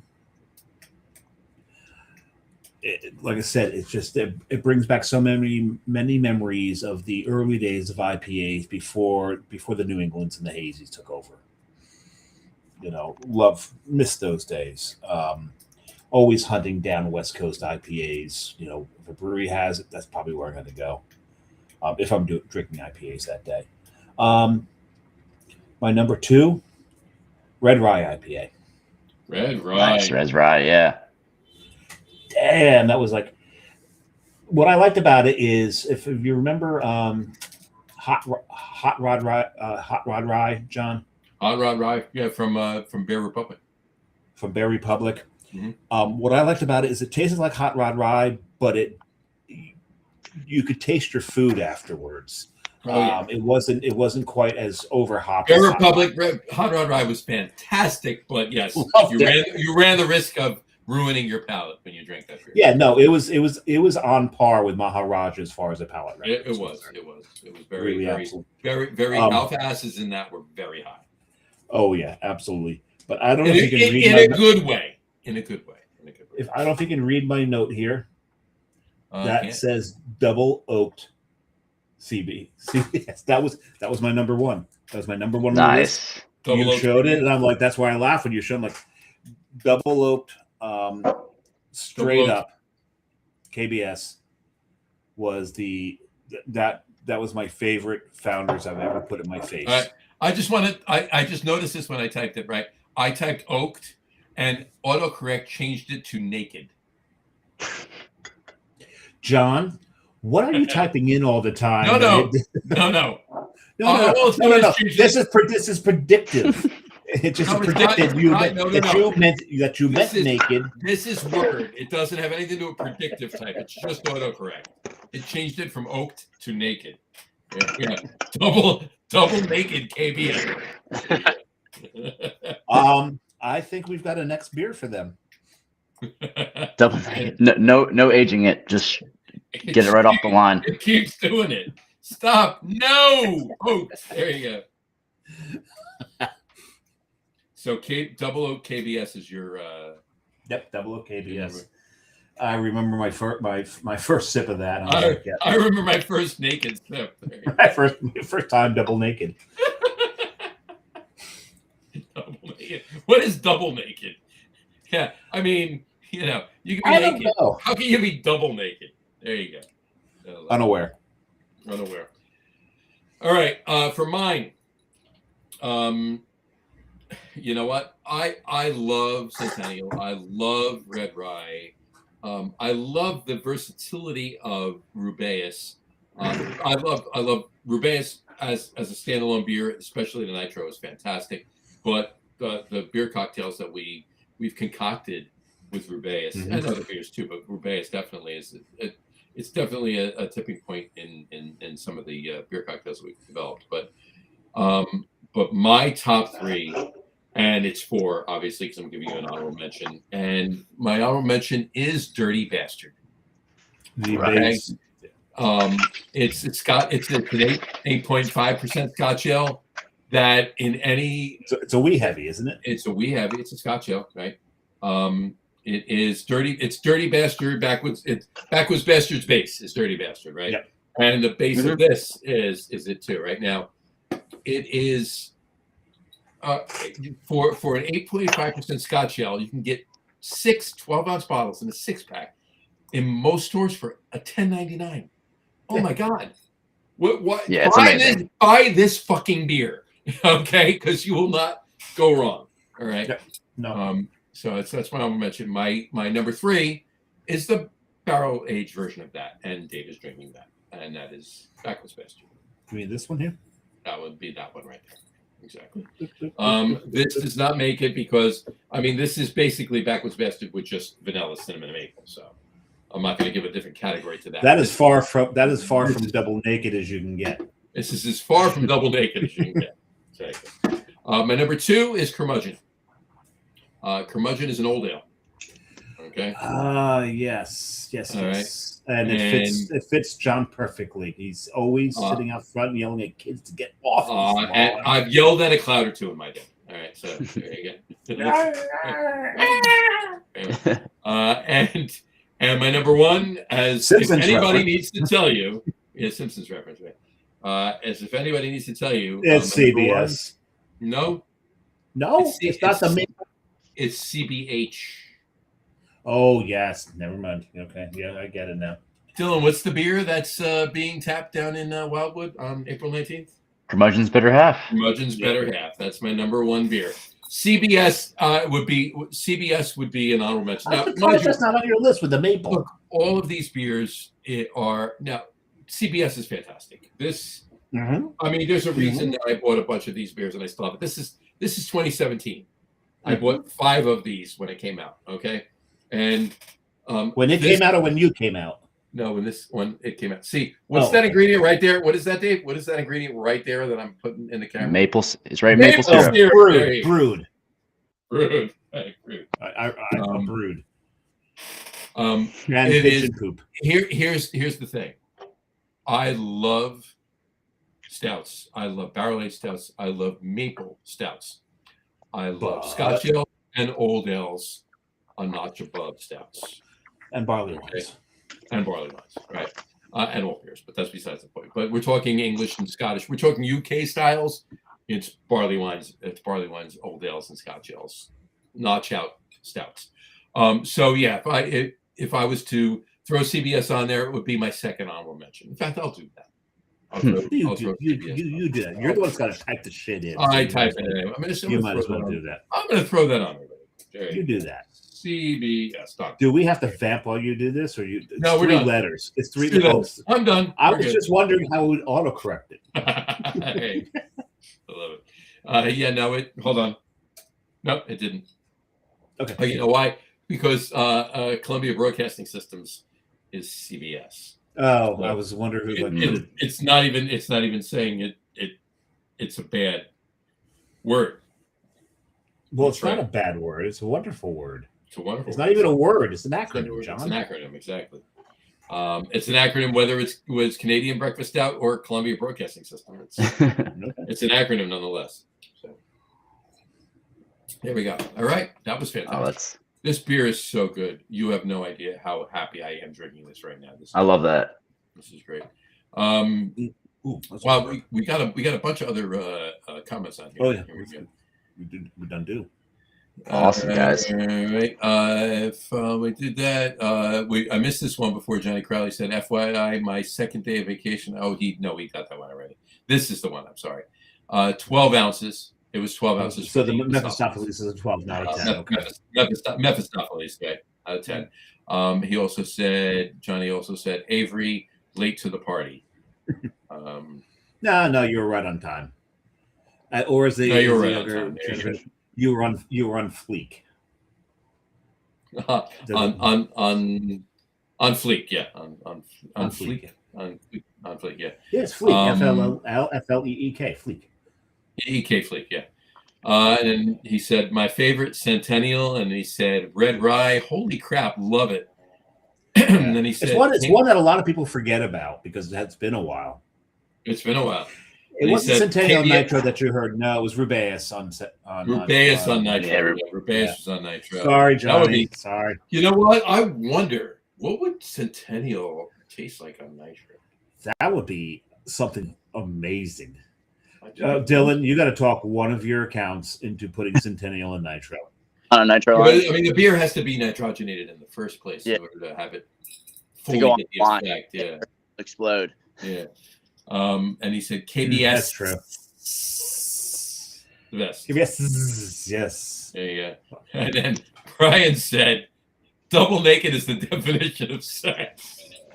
No, you can just lie there. You're not wrong, but there you go. There you go. And then I love how sex is all in capitals. There you go. Brian pre-game, so that's right. But that's the beer, double naked, and then underneath the tagline, the definition of sex. There you go. I love it. There you go. Which you can have in the clink. You can. Unlike Founders. I don't know if you like it, but you certainly can have it. Oh, wow. And then Johnny said, DB agree. How about double bastard How about Double Bastard? There you go. There you go. There you go. Fantastic. Well, that's awesome, guys. I really appreciate everything. The time. This was a blast. No, this was definitely great. Yeah. Now, so are there? So what events are coming up? Obviously, other than April 19th. Now, where can anybody that's interested in that's in Jersey and interested in getting down to Cape May for that event? Where can they find information out about that? So as soon as it's all locked and loaded, the Crest Tavern in Wildwood will be promoting it on their Facebook and Instagram and all their social media pages. Crest Tavern will be posted. Yes, Crest Tavern. All right. That's Yeah, fantastic. that'll be fun. And then other than that, we have a March Madness starting next week. We'll be bouncing around different locations. I'll be at the Brunswick Grove in East Brunswick on the 19th. The 20th, I'll be at the Long Valley Pub. I'll be bouncing into. But you don't like that place at all. No, I love that place. I'm there very often.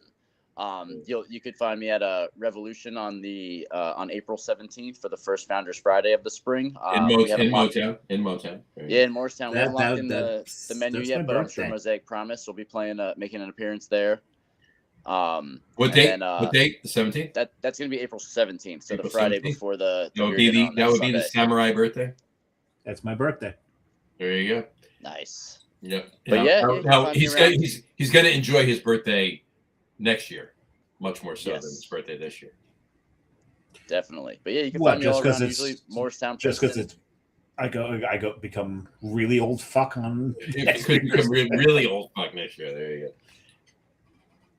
So I'm sorry. Continue, Johnny. I was busting Dave's shop. Sorry. So about Princeton, go ahead. Yeah, no, I was gonna say you can find me at the Nassau Inn. We're doing May 1st, May Day in Princeton. Nassau is great. Love the Nassau. Yeah, great spot. But yeah, I'll be just kind of, and I'll be at the Sunrise Cellar on Friday.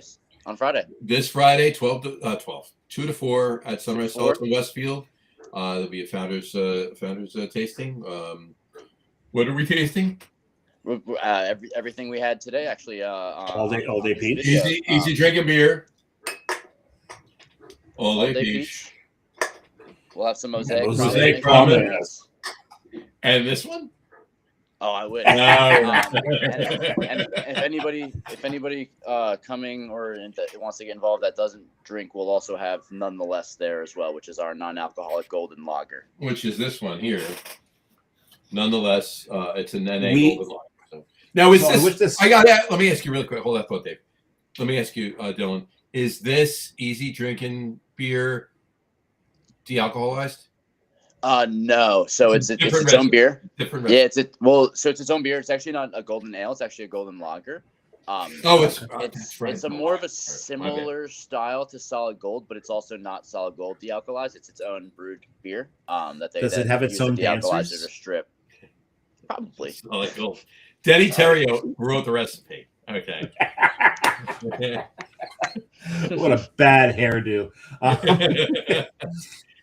That's old. This is all for the old people. Yeah, exactly. Sorry, Don't worry about it. You're lost on this one. But he did teach John Travolta how to dance for Saturday Night Fever. So. No Excellent.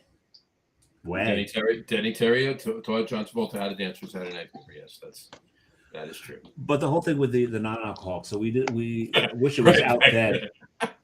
Is we did a show. It was our first and last annual non-alcoholic beer show.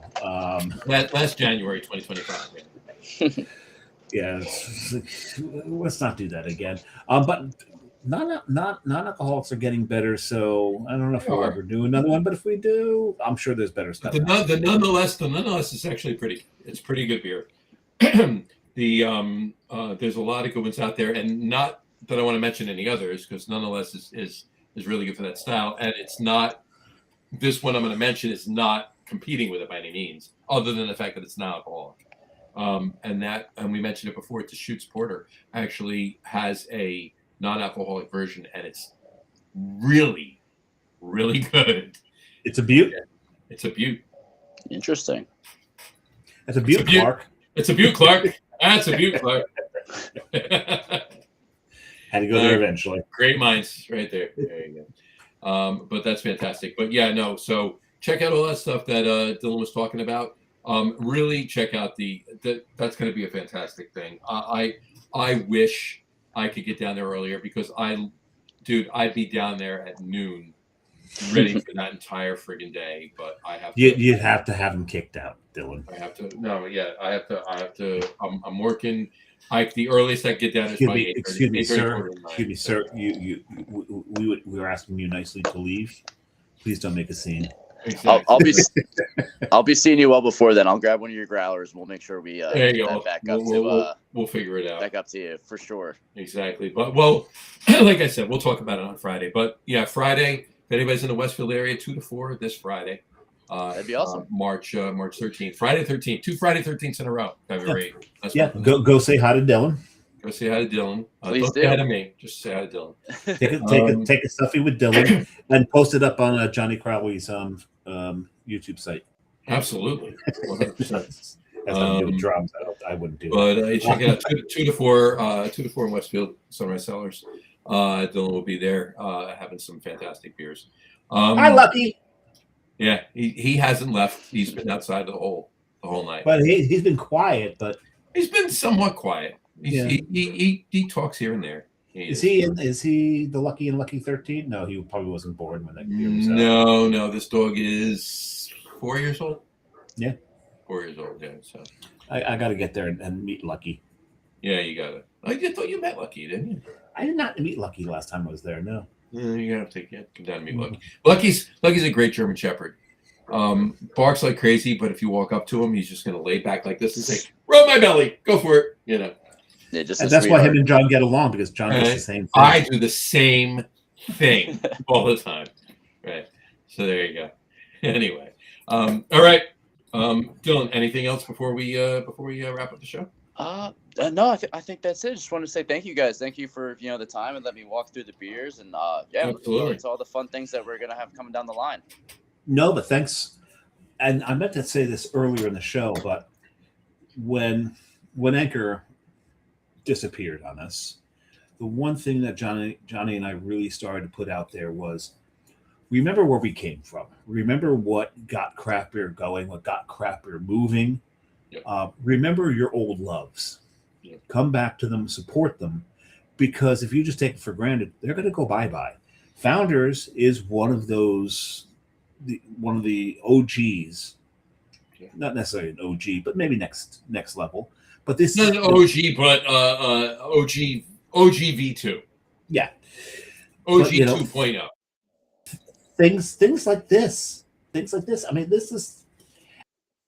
And the porter, these things, and it's not just those particular beers themselves. We need to, as the enthusiasts of this particular wonderful little drunken hobbies that we all have, we need to support those that were there and not take them for granted. And so John and I put a challenge out there. What was it? Once a month, John?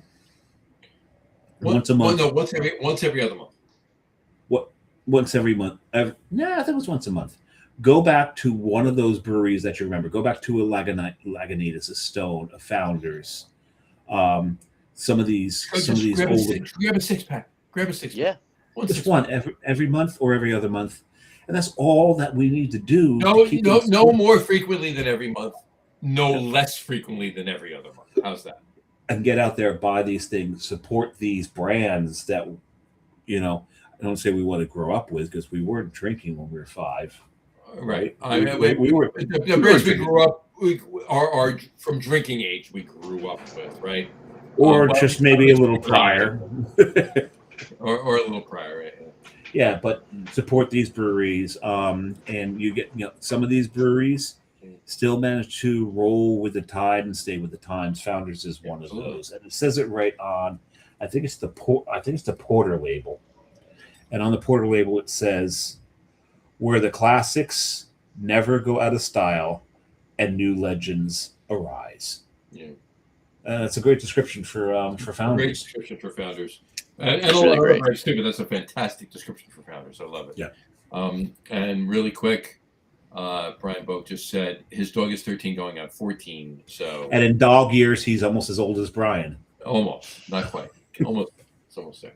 But in any event, it's fantastic. Legacy brands, landmark beers. We can't forget about them. We've lost a lot of breweries. recently too, and we don't want to lose any more. Go buy. Look, if you're going to buy beer, just support them. Just buy a 6-pack once every other month. If you can do it once a month, great. If you can do it more often, fantastic. But at least once a month, once every other month, buy a 6-pack of Founders, of Sierra Nevada, of Lagunitas. Sierra Nevada doesn't need as much help as Sierra Nevada doesn't need as much help. But still, we're not saying that Founders and Lagunitas need help too. But if don't let them get to a point where they need. Don't let them get to a point where they need help. Yes. All right. Absolutely. Yeah. Yeah. I mean, there's some great. We lost some great ones this year. 21st Amendment, Rogue. You don't want to see it go. So who doesn't, Brian? And Brian, we've pretty much almost lost. I don't know. Have we lost Rogue? Is Rogue going to be resurrected? It's going to be bought. It's not looking good. Before we end the show, I'm remiss if I don't say. First of all, before I get into what I was going to say, I just saw news today that Triumph Brewing in New Hope closed. The New Hope location. New Hope location. Really? They're done. And they're done. Princeton and Red Bank still open. Princeton and Red Bank are still open. The New Hope location is gone. They posted yesterday that they're done. I've got to say I'm not surprised, only because the last 2 times I was there, Carrie and I were like 2 of the 2 people in there. 5 people in it. 2 of the 2 people. 2 actually. It was the last time I was, and it's been about a year and change since I was in there last, and Jess and I, and we're with Mike and Lauren too. So the 4 of us were probably the 4 of maybe 8 people that were in there. Yeah. Yeah. So now I know the Red Bank location does get busy. The Red Bank location. Yeah, but the one in New Hope. I can't speak for the Princeton because I've only been there a couple of times. But the one in the New Hope, it was the location was at the end of that massive parking lot, and the rest of New Hope was in the other direction. Yep. Yes. So it was. You had to leave the main drag, come up the hill, over the tracks, and then go down a parking lot. And to grandmother's house we go, and and they had grandma doing grandma was not doing the brewery. But on that note, and we'll talk more about this over the next couple of weeks. Not next week. I'll tell you why in a minute. But the Defiant Brewing, former brewery that I used to do some work for, are closing their doors as of the end of this month. So anybody in earshot, and Brian Bogue mentioned it earlier in a comment at the beginning of the show, anybody in earshot, get up there before March is over. And I think we can, pretty much say that by Sunday the 29th, because I don't think Monday the 30th and Tuesday the 31st are going to mean all. No, probably not. So yeah, I got one question about this. What's happened to the barbecue place? Oh yeah, everything's done. The restaurant, the beer, closing. They're closing. They're closing. Now I don't know what's next. They hinted to whatever. I don't know. I need to call Neil. You know some of those people. I might know some of those people. I had a chat with my. You know what ended them is putting glitter in beer. That's what ended them. Yeah. It wasn't that bad actually. The beer was actually pretty tasty that we put the glitter in, but I was there when we did that. But in any event, we which I had a chat with my New York counterpart Kyle last night, and he's getting up there. Parade day is the 22nd. I won't be able to get up there until about 7 that night. But okay, so here's the thing. Yeah, you don't want to get anywhere close to that town during parade day. Yeah, parade day. It's one of the biggest. It's after St. Patrick's Day this year. It's always after. It's always after St. Patrick's Day.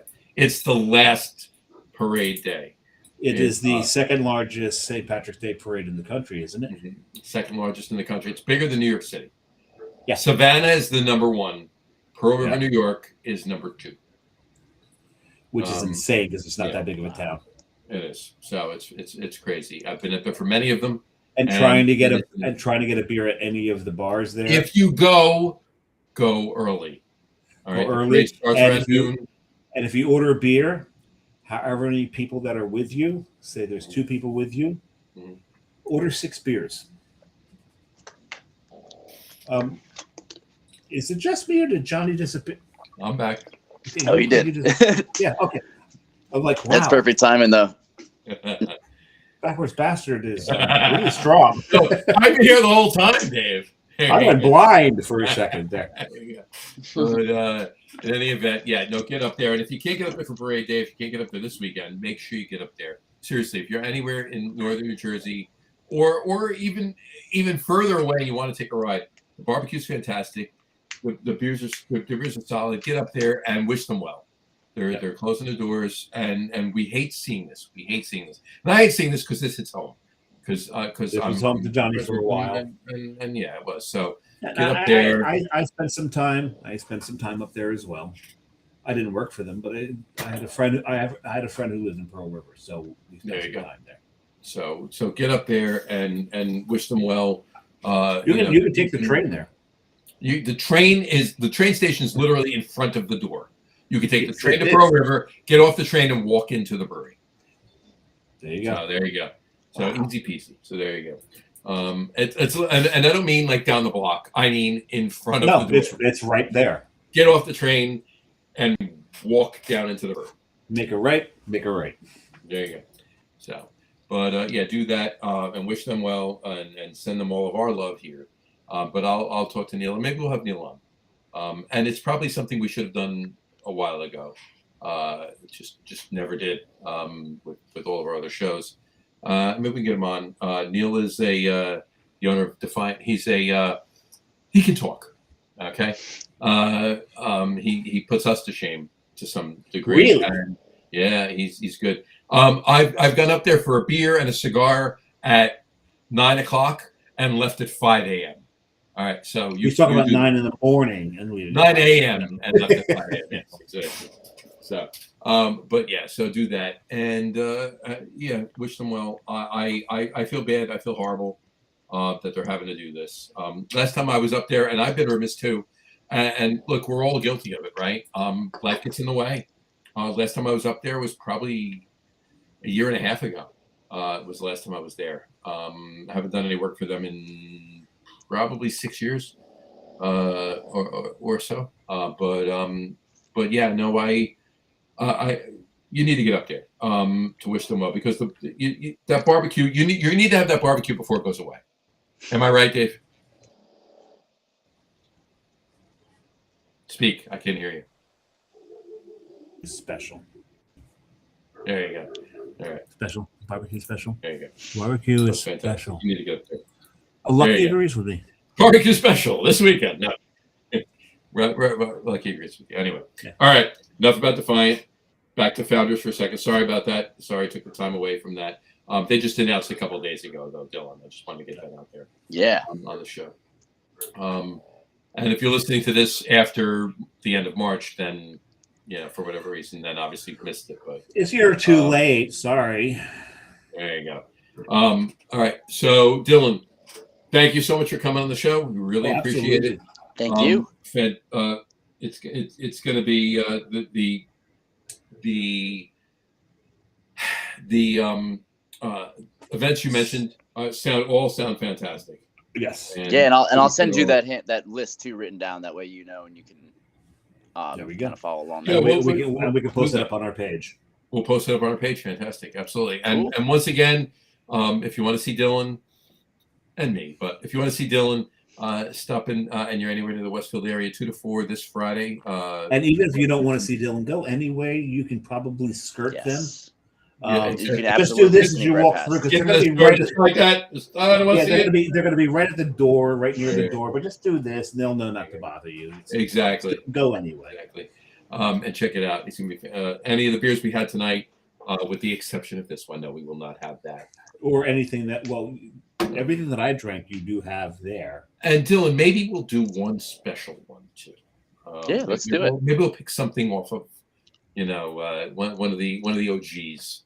And throw that up there too. So absolutely.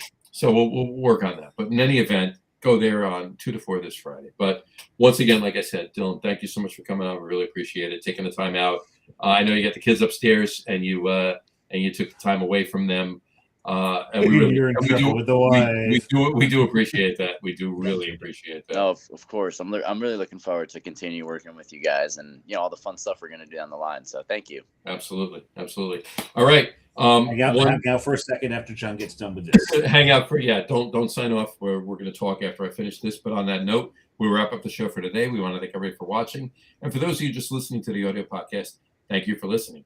Don't forget to visit our website, www.lagerroom.com. That's LAGERROOM.com. And please remember, like us and follow us on all of our social media: Facebook, Twitter, Instagram, and of course our YouTube channel. All of them are at the Lager Room. Remember, we go live with a video podcast on Facebook, YouTube, X, and Twitch every Tuesday night around 6:30 p.m. Eastern time or so. And this week is the first daylight savings time at 6:30 p.m. too. Yeah, if it hadn't been for daylight saving time, we would have been almost 2 hours late. We've been 2 hours. Anyway, and for those of you who just want to listen to the audio podcast, you can do so on our audio host Spreaker, as well as iHeartRadio, Apple Podcasts, Spotify, Odyssey, Audible, Pandora, Amazon Music, iTunes Music, YouTube Music, TuneIn, Podcast Addict, Castbox, Deezer, Podchaser, Listen Notes. Pretty much anywhere you can find an audio podcast, you will find the Lager Room Guys Craft Beer Podcast. And if you haven't done so already, please subscribe to one or more of those feeds, and you will never miss a show. Again, thanks for following along with us. Have a great rest of your week. Have a wonderful weekend. Dillon, once again, thanks for coming on. Really, really appreciate it. It was a fantastic show. Thank you so much. We will not be having a show next week. We are not. I am taking the week off. Taking the week off. Well, there's two reasons for this. One, it's my daughter's spring break. Mm-hmm. And she's still willing to hang out with her old man on spring break. Right, exactly. So I'm taking advantage of that shit. You have to, because in the next year or two, that's done. Yeah, after that, it's like, I'm going to the beach. So I'm taking advantage of that, but also trying to do a show on St. Patrick's Day. Anybody who's watching, you shouldn't be watching us live. You should be out there having a damn good time. You should be doing whiskey. You should be making us proud and really down in Guinness after Guinness after Guinness after Guinness after Guinness. Which I'll be with my daughter, so I'll be a few of them, but not that much. I'll be picking up your slack. Yeah, John will be tanked. And frankly, on St. Patrick's Day, by the time this show starts, John and I would have already been tanked, regardless. Even if he wasn't with his daughter, yeah. So this. Yeah. So a couple of reasons not to do a show this Tuesday, but pick up the week after. Who do you got the week after that? The week after, we will post it. We have a couple of interesting guests coming up. The last two shows in March, the 21st and the 31st. So we'll post them up after next day. The week after, Bella Lugosi will be on the show. Bella Lugosi and Lou Costello. Shirley Temple the week after. No, Lou Costello. Shirley Temple's in May. Shirley Temple's in May, right? Yeah. We the Boundary Boys are coming out in April, so yeah. So we're bringing a medium on the show. There you go. To channel. We're going to be doing seances in the show. There you go. Yeah, we'll post up them after it, so it's going to be fantastic. But stay tuned. But again, we'll see you in a couple of weeks. Have a wonderful rest of your week. Have a wonderful weekend, and we'll talk to you in a couple of weeks, folks. Drink this stuff. Drink it. Trust me. Drink this stuff. Love it. Oh, they're both empty.